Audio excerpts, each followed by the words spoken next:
Hey everybody, and welcome to another YouTube review for Texas Card House Austin and Crush Live Poker. I'm Bart Hanson, and I'm very excited to analyze hands from another live stream. I've just moved to the Austin area. I will be playing on this live stream quite a bit.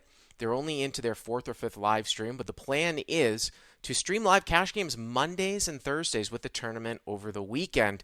So if you want to see sort of mid-stakes, Texas cash game action, definitely subscribe to this channel, to subscribe to TCH Live. And if you like this video, certainly hit the like button. I'm very excited about doing this. I was playing in the game over here.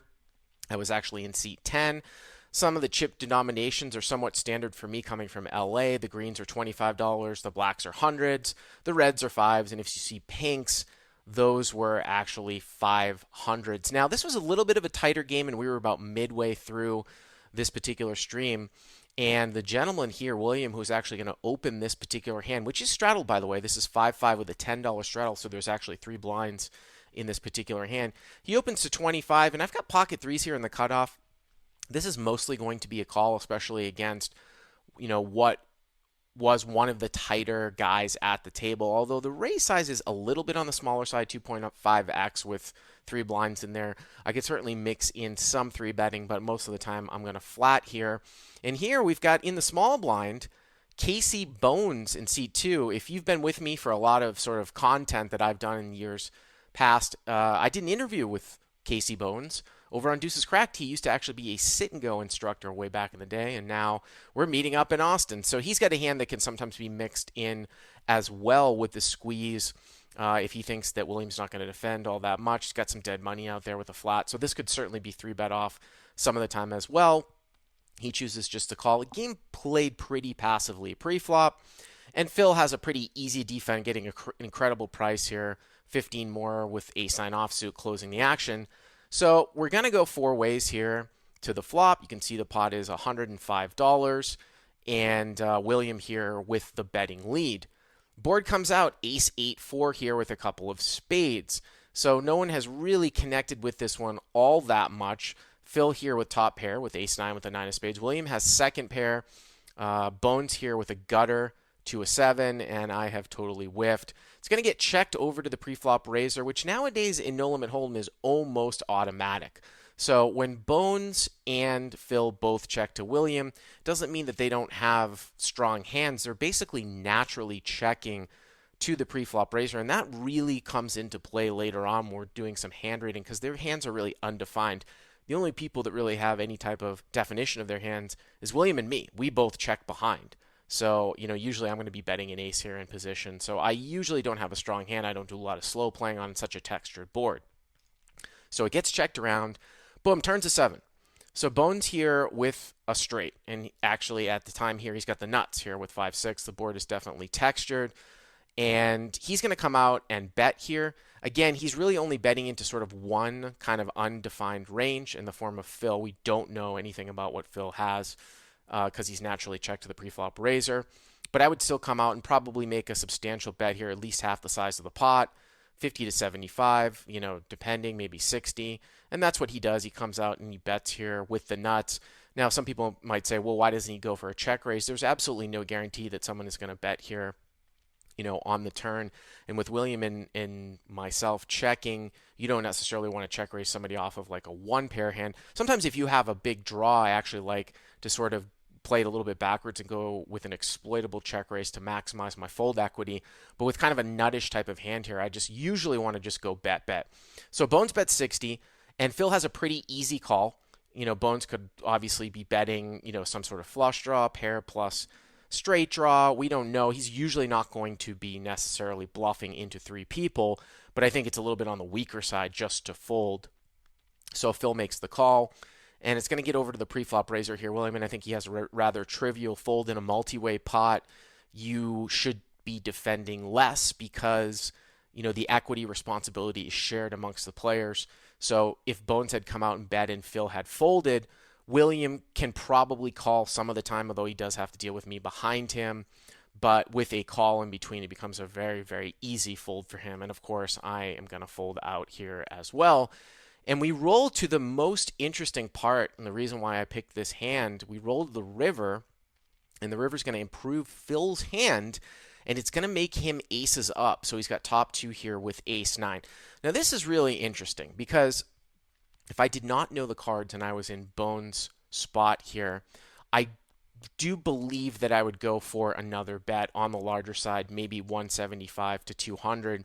And the reason why I would do that is because if I tried to get tricky with it with a check raise, I think almost all the single paired aces here, and usually it's not going to be ace king, ace queen, because they're going to be 3-bet off quite a bit with that amount of dead money. So you're really looking at like ace jack, ace 10.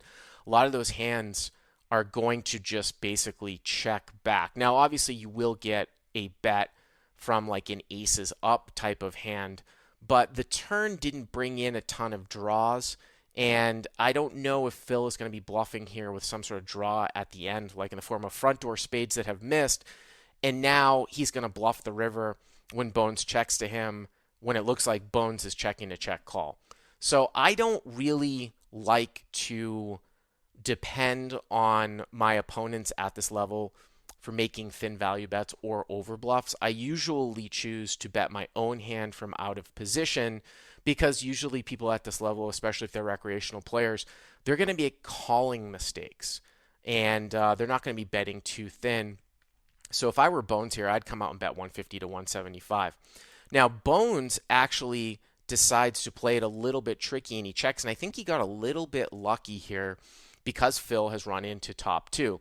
Now, obviously, when it's checked, Phil has a very, very easy bet for value here with ace nine, probably on the $100 to $125 range, something like that, maybe a little bit smaller. He bets a little about 90. I mean, I think that there's nothing wrong here with value betting two pair. And I pretty much would value bet any two pair. I'm trying to think of some of the two pair that I might arrive here with at the end, possibly 7-8.